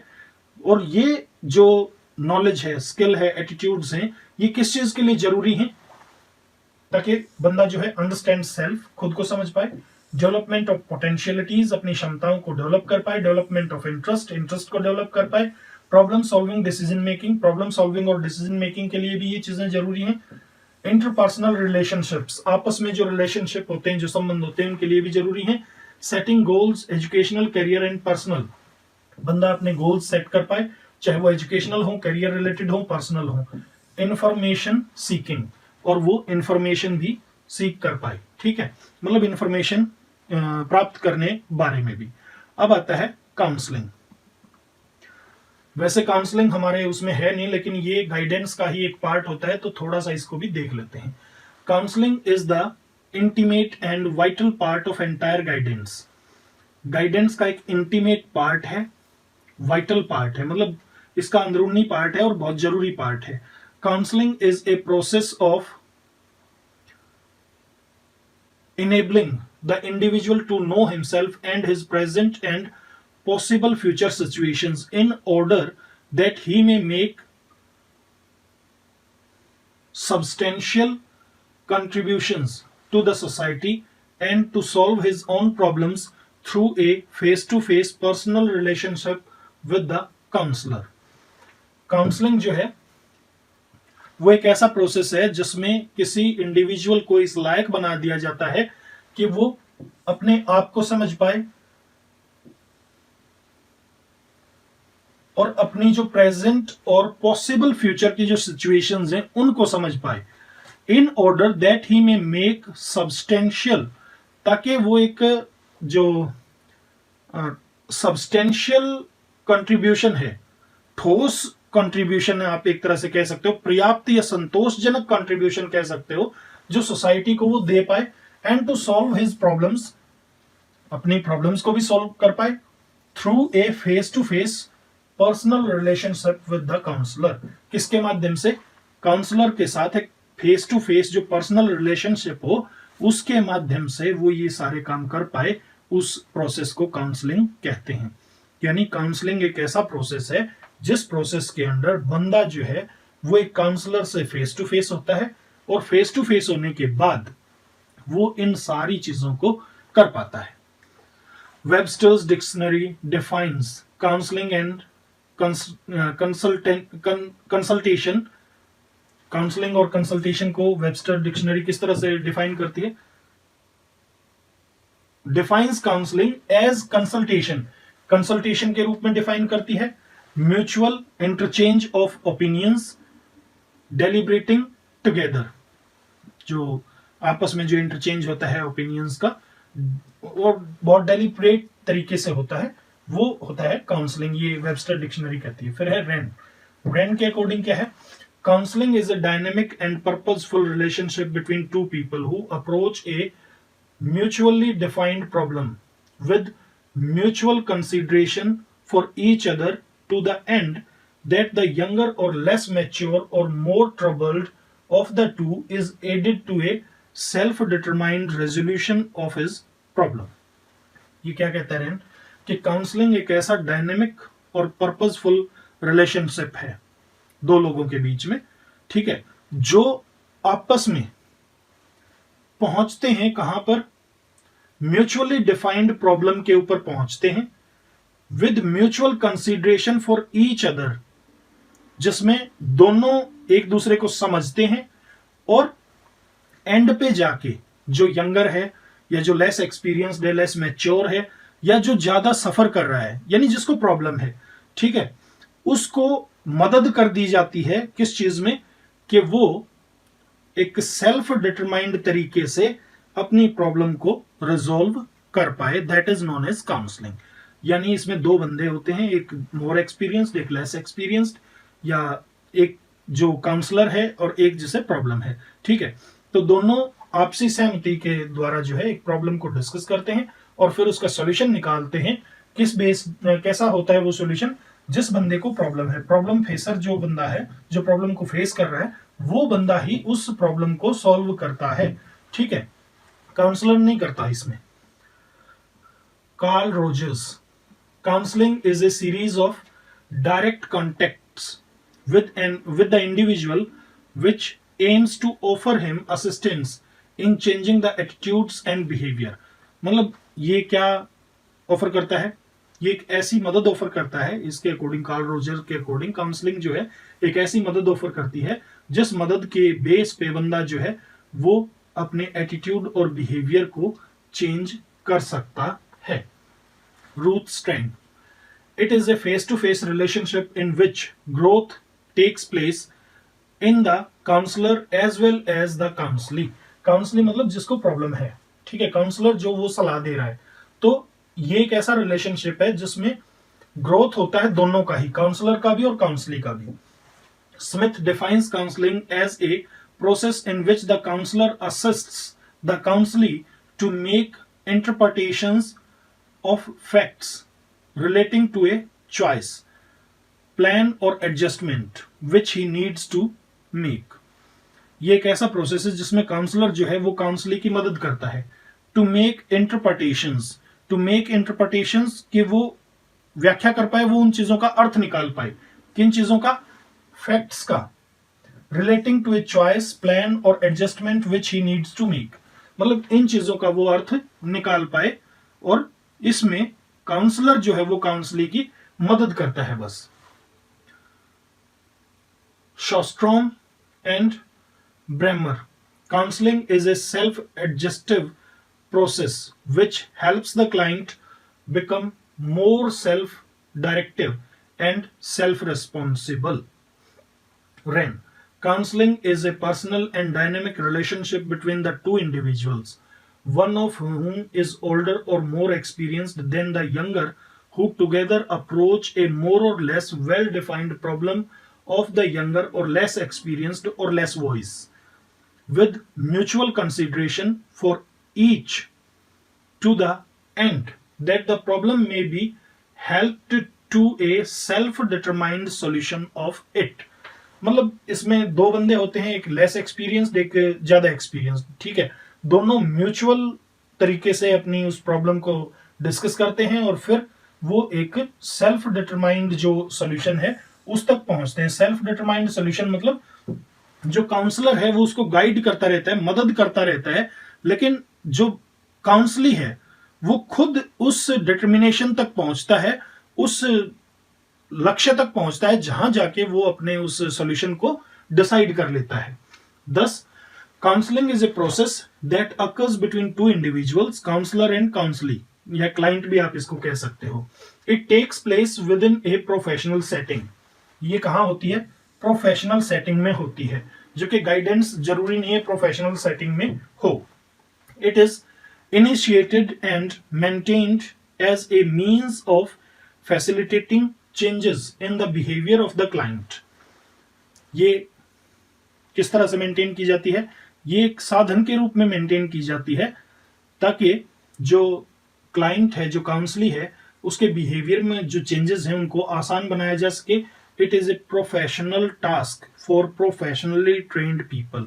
ये एक प्रोफेशनल टास्क है प्रोफेशनली ट्रेन्ड पीपल के लिए, पीपल्स नहीं, sorry. If all the definitions are analyzed, one can come to the following conclusions। In definitions के बेस पे ये conclusion आप निकाल सकते हो। Counseling is a two-way process। two-way process होता है, यानी दो इंसान होते हैं, काउंसलर और counsellee. It involves two individuals, दो individual होते हैं इसमें। There is a mutual relationship between the two individuals। दोनों के बीच में mutual relationship होता है, यानी दो के बीच का relationship बनता है। It helps an individual to gain self-understanding, self-acceptance and self-realization. इसमें बंदा क्या प्राप्त करता है? Self-understanding, self-acceptance और self-realization. It helps an individual to become happier, more creative and better adjusted. Difference between guidance and counseling. Guidance और counseling में क्या difference है? पहला तो ये कि guidance and counselling are not synonyms, ये सिनोनिम्स नहीं है. Counselling is a part of guidance, not all of it. thus guidance is a wider process and it includes counseling, so counseling has narrower meaning. Guidance का एक हिस्सा है counselling और इस वजह से गाइडेंस बड़ा है और काउंसलिंग जो है वो छोटा है. Besides this, guidance can be given by any person, but professional training is necessary for counseling. ठीक है, गाइडेंस कोई भी दे सकता है लेकिन काउंसलिंग के लिए प्रोफेशनल ट्रेनिंग की जरूरत है. Guidance is related with educational, vocational, personal and other problems and counselling is mainly related with emotional and mental health problems. ध्यान रखिएगा, गाइडेंस क्या है? वो है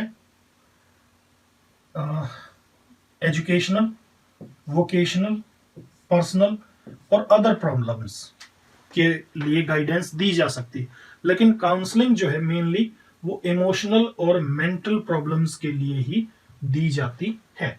प्रिंसिपल्स ऑफ काउंसलिंग. काउंसलिंग के प्रिंसिपल्स क्या क्या हैं वो भी एक बार देख लेते हैं. The principles on which the process of counseling is based are: it involves a face-to-face relationship between two persons. It is emotional rather than purely intellectual attitude. ये emotional होता है ना कि intellectual attitude. मतलब बुद्धि का ज्यादा यूज नहीं किया जाता है इसमें. होता तो है, ऐसा नहीं है कि बुद्धि के बिना हो जाता है, लेकिन मतलब तर्क वितर्क नहीं होता इसमें. It is more than advice giving. सलाह देने से थोड़ा सा ज्यादा होता है. The process comes through the thinking that a person with a problem does for himself. The process comes through the thinking that a person with a problem does for himself. ये एक ऐसा प्रोसेस है जो इस thinking के साथ आता है कि जिस बंदे को प्रॉब्लम है वो मतलब खुद ही उसको सॉल्व करता है. It involves solution of immediate problem as well as the future decisions of the individual. जो immediate problems होती हैं, जो तुरंत की problems होती हैं, उनका solution और उसके साथ साथ जो future decisions होते हैं बंदे के, उनके साथ अगर कोई problem है तो उनको involve इसमें किया जाता है, उनके solutions को involve किया जाता है. The counselor should follow the above principles while counseling to make the process of counseling effective. Counselling को इफेक्टिव बनाने के लिए काउंसलर को ये जो प्रोसेस है ये अपनाने चाहिए. It is not an easy task to make the process successful. The counsellor should also follow certain principles in his own self to develop his skills. He should follow the principles as given below during counselling. कुछ जो counsellor को जो principles follow करने चाहिए वो principles कौन से हैं वो भी एक बार देखते हैं. पहला है वार्मथ. फर्स्ट है warmth. The counselor should communicate personal warmth and make the client feel welcome, valued as individuals. जो काउंसलर है उसको थोड़ा सा ना मतलब जोश के साथ बात करनी चाहिए, एक वार्मथ होनी चाहिए, मतलब डलनेस नहीं होनी चाहिए. एक ऐसा नहीं लगना चाहिए कि वो कहीं किसी डॉक्टर के पास या इस तरह से आया है. मतलब एक वार्मथ के साथ उसको एक वैल्यूएबल इंडिविजुअल समझे वो काउंसली को और इस तरह से उसे बिहेव करना चाहिए. फिर है acceptance. The counsellor should accept the person and his feelings for what he is without criticising him. He should also accept the person irrespective of age, race and sex. देखिए, काउंसलर को जो भी counsellee है, जो client है, उसकी किसी चीज के बारे में माइंड नहीं करना चाहिए और उसे जैसा है वैसा ही उसको स्वीकार करना चाहिए. Guidance, genuineness. The counselor should be very honest with himself and with the client. He should be very open, friendly and undefensive. मतलब उसे जो है बहुत ऑनेस्ट होना चाहिए खुद के प्रति भी और क्लाइंट के प्रति भी. और उसे बहुत ही ज्यादा ओपन होना चाहिए, फ्रेंडली होना चाहिए और अनडिफेंसिव होना चाहिए, यानी वो कुछ कह रहा है तो उस बात को काटना नहीं है। ठीक है, फिर है एम्पैथी। वो मैंने बताया था आपको सिंपैथी और एम्पैथी में डिफरेंस। ठीक है, सिंपैथी जो होती है वो एक फीलिंग ऑफ पिटी होती है, वेयर एज एम्पैथी जो है वो थोड़ा सा ब्रॉडर टर्म है। ठीक, तो इसमें एम्पैथी होनी चाहिए। Instead of showing sympathy to the person having problem, the counsellor should show empathy, which means to sense the feeling and experience of other person. मान लीजिए कोई पर्सन किसी सिचुएशन में फंसा हुआ है, उसको कोई प्रॉब्लम है, तो काउंसलर को उस बंदे की जगह अपने आप को रखकर सोचना चाहिए। ठीक है, that is known as empathy. In order to make good relationship, the above qualities should be acquired by a counselor. He should imbibe these qualities to follow the principles of counseling properly. उसे proper counselling के लिए ये steps जो हैं वो अपनाने चाहिए। The types of counselling या अप्रोचेस ऑफ काउंसलिंग, 3 टाइप्स बताई हैं। पहला है directive counselling, non directive counselling और फिर है इलेक्टिक काउंसलिंग। ठीक है, अब डायरेक्टिव में होता क्या है? डायरेक्टिव होती है जो काउंसलर होता है वो इसमें मेन होता है और वही अपने हिसाब से जो है चीजों को करता है। नॉन डायरेक्टिव में जो काउंसली होता है उसकी बातों को सुना जाता है काउंसलर द्वारा, और मेन जो फोकस होता है वो काउंसली पे होता है, वो बोलता है ज्यादा। और इलेक्टिक में क्या होता है कि इलेक्टिक में दोनों का मिक्सचर होता है। तो चलिए देखते हैं। Based on the nature of counselling process and the role of the counsellor, the following are the 3 types of counselling. Directive counselling जो विलियमसन के द्वारा प्रपोज्ड है।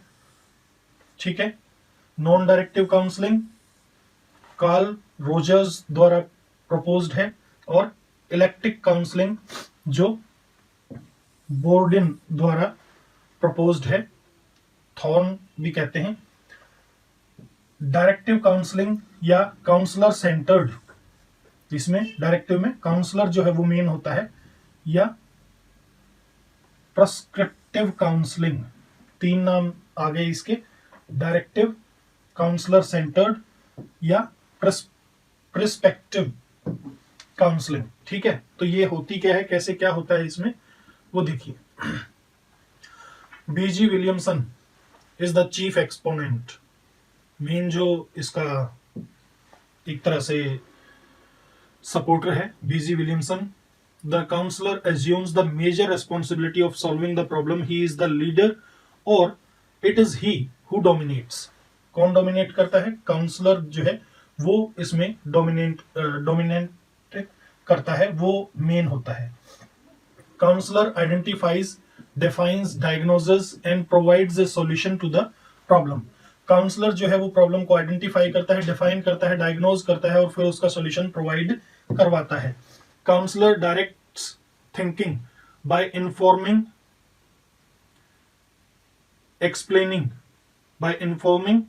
Explaining, interpreting and advising.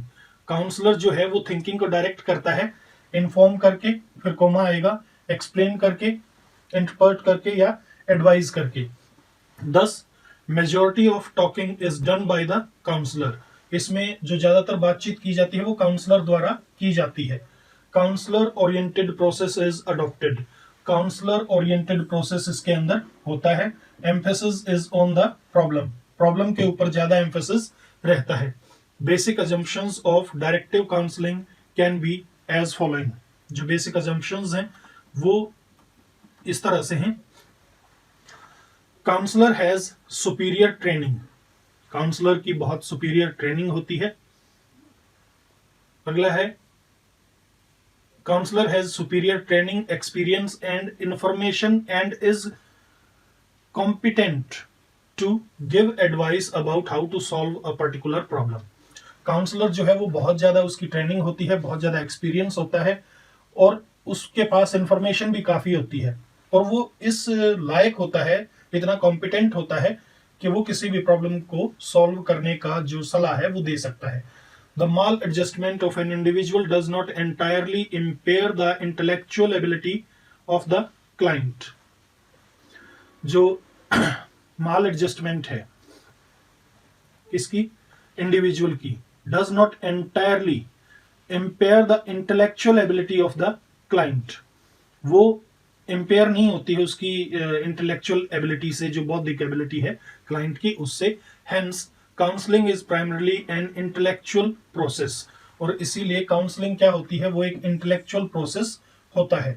Because of such factors as bias, ऐसे factors की वजह से, जैसे कि ब्यास हो गया, मतलब पक्षपात जैसा जो काम होता है, या पूर्वाग्रह जिसके अंदर होते हैं, the client is not always capable of solving his problems. क्योंकि इसमें काउंसलर जो है वो अपनी तरफ से ही ज्यादा बोलता है, वही डायग्नोज करता है, वही सारा कुछ करता है, तो हो सकता है उसे कोई पूर्वाग्रह उसके मन में हो किसी प्रॉब्लम को लेके, तो वो चीज जो है कई बार कैपेबल नहीं बन पाती प्रॉब्लम को सॉल्व करने में क्लाइंट के लिए, यानी क्लाइंट को इससे प्रॉब्लम हो सकती है। The objectives of counselling are achieved primarily through a problem solving approach. जो काउंसलिंग के ऑब्जेक्टिव्स हैं, जो उद्देश्य हैं, भाई काउंसलिंग किस लिए की गई है, वो क्या होती है, वो उद्देश्य अचीव किए जाते हैं प्रॉब्लम सॉल्विंग अप्रोच के माध्यम से। यानी जस्ट प्रॉब्लम को सॉल्व कर दिया और ये मानते हैं कि काउंसलिंग का जो पर्पज है, जो उद्देश्य है, वो पूर्ण हुआ। अब इसमें स्टेप्स क्या क्या होते हैं, क्या क्या स्टेप्स लिए जाते हैं, वो देखिए। Following are the steps in directive counselling. पहले एनालिसिस, सिंथेसिस, डायग्नोसिस, प्रोग्नोसिस, फिर काउंसलिंग, फिर फ्लो अप। तो एनालिसिस में देखिए क्या होता है। एनालिसिस में होता है collecting data from various sources to understand the client's problem. अलग अलग सोर्सेज से डाटा कलेक्ट करके क्लाइंट की प्रॉब्लम को जो है वो समझना होता है। फिर synthesis, interpreting and organising data to reveal student's assets, liabilities, adjustments etcetera. जो स्टूडेंट की असेट है, मतलब उसके पास क्या है, क्या उसकी लायबिलिटीज हैं। असेट का अर्थ होता है मतलब जो भी संपत्ति, एक तरह से कह सकते हो, मतलब उसके पास टोटल क्या चीज वो पोजेस करता है। फिर उसकी लायबिलिटीज क्या है, फिर उसकी एडजस्टमेंट कैसी है। ये सारी चीजें जो हैं वो रिवील करने के लिए डाटा को इस सिंथेसिस के अंडर पूरे डाटा को इंटरप्रेट किया जाता है और ऑर्गेनाइज किया जाता है। पहले यहां से डाटा कलेक्ट किया जाता है, फिर उस डाटा को इंटरप्रेट और ऑर्गेनाइज किया जाता है ताकि स्टूडेंट की असेट्स, लायबिलिटीज और एडजस्टमेंट्स आदि के बारे में जान सकें। फिर होता है diagnosis, identifying the nature and cause of the problem. Diagnosis में nature and cause of the problem को ही आइडेंटिफाई करना होता है कि भाई किस तरह की प्रॉब्लम है। फिर है prognosis, predicting the future development of the problem. भाई भविष्य में इस प्रॉब्लम की क्या डेवलपमेंट रहेगी, वो चीज एक तरह से गैस करना, वो प्रोग्नोसिस में आता है। फिर है काउंसलिंग, उसके बाद काउंसलिंग दिया जाता है, यानी taking steps to bring about adjustment. अब ऐसे स्टेप्स लिए जाएंगे, ऐसे कदम उठाए जाते हैं जिससे एडजस्टमेंट की जा सके। फिर है flow up, helping with helping with recurrence और न्यू पैटर्न्स। यानी फ्लो अप में क्या होता है कि उसकी आगे रीअकरेंस, दोबारा भी कभी ऐसी प्रॉब्लम हो या नए नए पैटर्न्स आए, उन चीजों के द्वारा उस क्लाइंट की मदद करना, वो होता है फ्लो अप में। अब इसकी मेरिट्स क्या क्या हैं, दो मेरिट्स इसमें, तीन मेरिट्स दे रखी हैं। पहला है time saving and economical, time saving है, इकोनॉमिकल है। दूसरा है gives happiness to the counselee as he gets a solution to his problem. जो काउंसली है, जो क्लाइंट है, उसको खुशी मिलती है क्योंकि उसकी प्रॉब्लम का सॉल्यूशन मिल जाता है। तीसरा है इसमें emphasis is on the intellectual rather than the emotional aspect. जो एम्फेसिस है वो किस पे रहता है, इंटेलेक्चुअल पे रहता है, बौद्धिक जो एम्फेसिस है वो रहता है, इमोशनल एम्फेसिस नहीं रहता। डीमेरिट्स क्या क्या है, डीमेरिट्स में ये 5 डीमेरिट्स इसकी बताई हैं। पांचों में देखिए, किल्स द इनिशिएटिव, पहल, जो इनिशिएटिव होना चाहिए वो खत्म हो जाता है इसमें। मेक्स हिम हेल्पलेस, जो क्लाइंट है वो हेल्पलेस फील करता है, यानी उसकी कोई बात सुनी ही नहीं जाती। फिर है does not guide counselee to be effective and confident. इसमें काउंसली को इफेक्टिव और कॉन्फिडेंट बनाने के लिए गाइड नहीं किया जाता, यानी उसके अंदर कॉन्फिडेंस नहीं आता है, वो जो है थोड़ा प्रभावी नहीं बन पाता है। फिर है अनडेमोक्रेटिक। अनडेमोक्रेटिक है क्योंकि सोल जो मोनोपली होती है वो काउंसलर की होती है इसमें। फिर है मेक्स काउंसली डिपेंडेंट। काउंसली को ये डिपेंडेंट बना देता है, किसके ऊपर? काउंसलर के ऊपर। अब है नॉन डायरेक्टिव काउंसलिंग, या जिसे क्लाइंट ओरिएंटेड भी कहते हैं, क्लाइंट सेंटर्ड भी कहते हैं, या परमिसिव काउंसलिंग भी इसको कहते हैं। परमिसिव मतलब स्वतंत्रता देने वाली, दयालु टाइप की काउंसलिंग इसको कहा जाता है।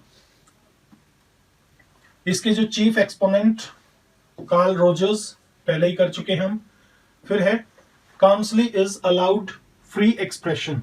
काउंसली को पूरी आजादी होती है कि वो पूरी तरह से अपने आप को एक्सप्रेस करे। Counsellor only directs and guides. Counsellor सिर्फ डायरेक्ट करता है और गाइड करता है।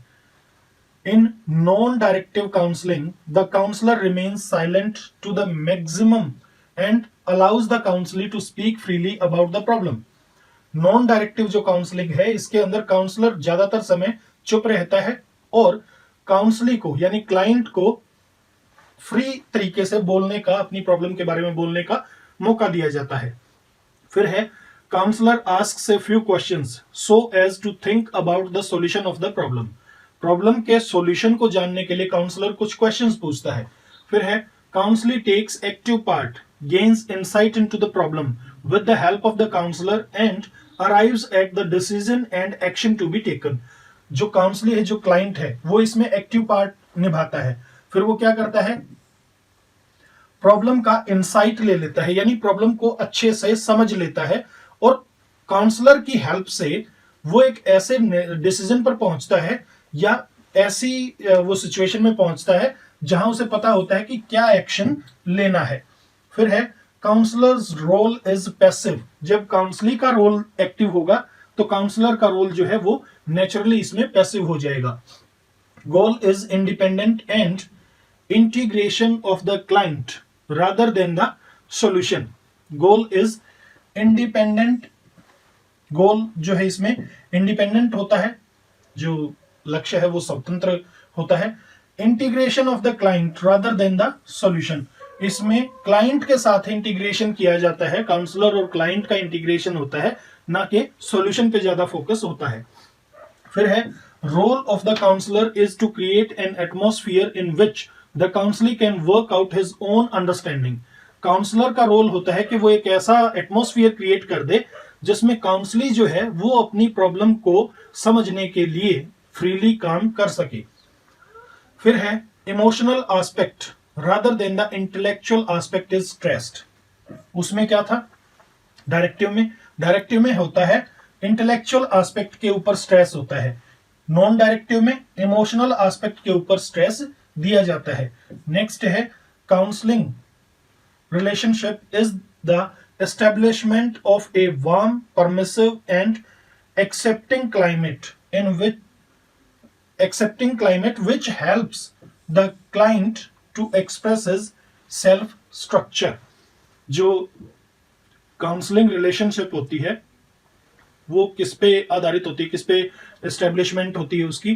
वार्म होती है, परमिसिव होती है, परमिसिव मतलब स्वतंत्रता दे देती है वो, और एक्सेप्ट करती है वो, एक ऐसा एक्सेप्टिंग क्लाइमेट बन जाता है, यानी जो काउंसलर है वो काउंसली की हर बात को वहां पर एक्सेप्ट करता है। तो वो जो एक्सेप्टिंग क्लाइमेट बनता है उसके अंदर जो ये क्लाइंट है ये फ्री होता है ताकि वो अपने स्ट्रक्चर को एक्सप्रेस कर पाए।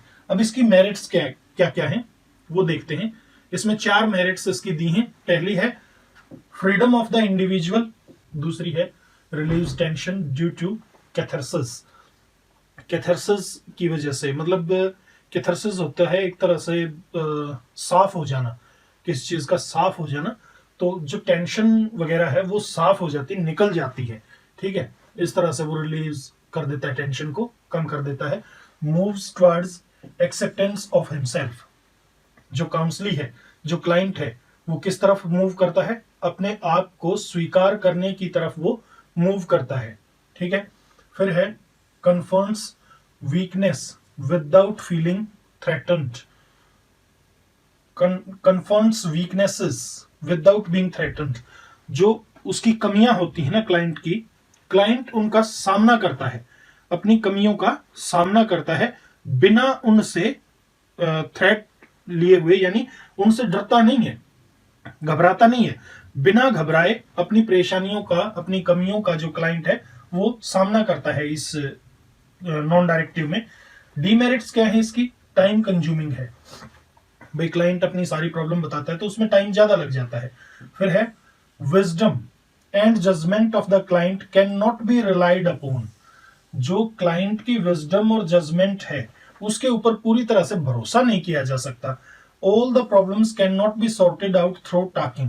बात करके हर प्रॉब्लम का सॉल्यूशन जो है वो नहीं निकल सकता। कई बार जो है कुछ मेथड्स भी उनको अपने अपनाने पड़ते हैं। तो सिर्फ क्लाइंट ही बात करता रहे उससे जरूरी नहीं है कि हर प्रॉब्लम का सॉल्यूशन हो जाए। फिर है तीसरी इलेक्टिव काउंसलिंग। इलेक्टिव होती है थोड़ी उदार चयनशील जिसे आप कह सकते हो। तो इलेक्टिव काउंसलिंग में क्या होता है, ये दोनों का मिक्सचर होती है इलेक्टिव काउंसलिंग। चीफ एक्सपोनेंट हैं बॉर्डन या थॉर्न। अब इसमें क्या होता है, काउंसलिंग में be evaluated along a continuum from directive to non directive to directive. एक लगातार प्रोसेस चलता है। कंटिन्यूम मतलब लगातार क्रमबद्ध जो चले, कंटिन्यूम निरंतर। तो निरंतर एक प्रोसेस चलता है, उसके अंदर जो है एवेल्युएशन किया जाता है। पहले जैसे डायरेक्टिव की, फिर डायरेक्टिव से नॉन डायरेक्टिव में चले गए और उससे फिर से डायरेक्टिव में आ जाता है जो काउंसलर है। पहले डायरेक्टिव यानी काउंसलर पहले कुछ बता रहे हैं, फिर नॉन डायरेक्टिव। अब क्लाइंट को मौका मिला है, वो बताता जा रहा है, फिर से डायरेक्टिव में चले गए, अब फिर से जो काउंसलर है वो इंपॉर्टेंट हो गया। तो इस तरह करके वो एक निरंतर प्रोसेस इसमें चलता है। Electric is a continuation and synthesis of directive and non directive counselling. ये इसके एक निरंतर क्रम है, उन दोनों का सिंथेसिस है, दोनों मिली हुई है इसमें। कौन से डायरेक्टिव और non directive counselling. Both counsellor and counselee are active and cooperative. इसमें दोनों काउंसलर भी और काउंसली भी, वो दोनों एक्टिव होते हैं और कोऑपरेट करते हैं एक दूसरे के साथ। Both do the talking in turn. बारी बारी से दोनों बात करते हैं। The problem is solved jointly. Problem जो है वो दोनों मिलकर सॉल्व करते हैं। डायरेक्टिव में कौन करता है? डायरेक्टिव में प्रॉब्लम को सॉल्व करता है काउंसलर, ठीक है। कहां गया? SELLOR, CE नहीं, SELLOR, ठीक है। और नॉन डायरेक्टिव में काउंसलिंग। और जो इलेक्टिक है इसमें इलेक्टिक में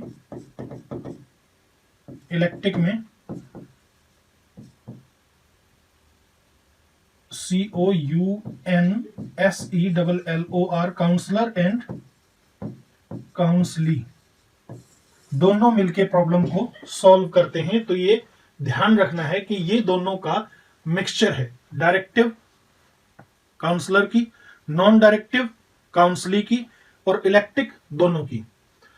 the counsellor studies the needs and personality of the client and then selects the technique appropriate. जो भी टेक्निक एप्रोप्रिएट होती है, काउंसलर जो है वो पहले काउंसली की, क्लाइंट की नीड्स और पर्सनालिटी की स्टडी करता है। फिर जो भी रिलायबल टेक्निक उसको लगती है, जो भी टेक्निक उसे ये लगता है कि हाँ ये टेक्निक यहाँ पर अपनाई जानी चाहिए, उस एप्रोप्रिएट टेक्निक को अपनाया जाता है। begins with directive but switches over to non-directive or vice versa as demanded by the situation। इसमें हो सकता है कि जो काउंसलर है वो डायरेक्टिव से स्टार्ट करे और फिर स्विच कर जाए नॉन डायरेक्टिव पे, या इससे वाइस वर्सा भी हो सकता है, नॉन डायरेक्टिव से स्टार्ट करे और स्विच कर जाए डायरेक्टिव पे, ठीक है। तो ये सिचुएशन के अकॉर्डिंग जो है इसमें स्विच किया जाता है इधर से उधर, उस चीज की कोई प्रॉब्लम नहीं होती है। चलिए नेक्स्ट है इसमें स्टेप्स ऑफ इलेक्टिक काउंसलिंग। इसमें जो स्टेप्स हैं 5 स्टेप लिए जाते हैं। पहला है इनिशियल इंटरव्यू, स्टार्टिंग का जो इंटरव्यू होता है वो इंटरव्यू लिया जाता है। फिर है develops report and does structuring, report तैयार की जाती है, स्ट्रक्चर बनाया जाता है, so that client understands what to expect from the counselling, ताकि क्लाइंट को ये समझ आ सके कि उसे काउंसलिंग से चाहिए क्या है। Tentative diagnosis and plan of counselling is formulated. Tentative मतलब प्रयोगात्मक जो डायग्नोसिस है वो किया जाता है, और जो प्लान ऑफ काउंसलिंग है उसे फॉर्मुलेट किया जाता है, उसको एक तरह से पूरा बना लिया जाता है कि कैसे क्या होगा। gathers information about the client and the client needs to be helped to assimilate this information। क्या किया जाता है, इंफॉर्मेशन क्लाइंट के बारे में इकट्ठी की जाती है, और क्लाइंट जो है उससे ये चाहा जाता है कि वो इस इंफॉर्मेशन को असिमिलेट कर ले, मतलब उसको आत्मसात एक तरह से कर ले, उसके बारे में इंफॉर्मेशन ली, फिर वो उसको बताई गई, फिर क्लाइंट उस इंफॉर्मेशन को ले। फिर है client achieves emotional release, client achieves emotional release, emotions को रिलीज करता है क्लाइंट, एंड गेन्स इनसाइट्स, और अपने अंदर झांकता भी है, मॉडिफाइज परसेप्शंस एटीट्यूड्स, अपने एटीट्यूड्स और परसेप्शंस को वो मॉडिफाई करता है खुद के बारे में और सिचुएशन के बारे में, यानी खुद के और सिचुएशन के बारे में उसके क्या एटीट्यूड्स हैं, क्या परसेप्शंस हैं, उन एटीट्यूड्स और परसेप्शंस को क्लाइंट मॉडिफाई करता है, अपने बारे में एक इंसाइट लेता है, प्रॉब्लम के बारे में इंसाइट लेता है, इमोशंस को रिलीज करता है, तो इससे मतलब उसको काफी फायदा हो जाता है। काउंसलिंग इंटरव्यू, ये काउंसलिंग इंटरव्यू क्या होता है, जो इनिशियल इंटरव्यू होता है क्या होता है ये। Interview is used N an important component of counselling, counselling के एक इंपॉर्टेंट कंपोनेंट के रूप में इंटरव्यू को यूज किया जाता है, यानी इंटरव्यू जो है वो काउंसलिंग का इंपॉर्टेंट एस्पेक्ट है। Ruth Strang describe the interview as the heart of the counselling process to which other techniques are contributory. जो रूथ है, रूथ स्ट्रैंग, उसने क्या किया कहा है कि इंटरव्यू जो है वो काउंसलिंग प्रोसेस का हार्ट है, यानी वो मतलब एक ऐसी चीज है जिसके बिना काउंसलिंग हो ही नहीं सकती।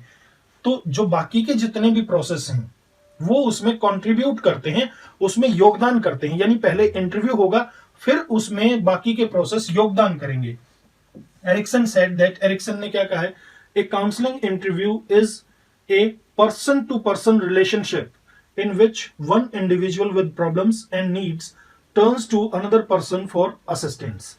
काउंसलिंग इंटरव्यू जो है वो एक पर्सन टू पर्सन रिलेशनशिप होती है, यानी एक इंसान की दूसरे इंसान के साथ एक रिलेशनशिप होती है, और उस रिलेशनशिप के अंदर एक व्यक्ति जिसे प्रॉब्लम है या जिसको किसी चीज की जरूरत है वो दूसरे व्यक्ति की तरफ मदद के लिए बढ़ता है। ठीक है, तो ये काउंसलिंग इंटरव्यू था। यहां जो है हमारा चैप्टर पूरा कंप्लीट हुआ, 4th चैप्टर। नेक्स्ट वीडियो में हम देखेंगे chapter number 5। Till then bye bye, have a nice time, thanks for watching.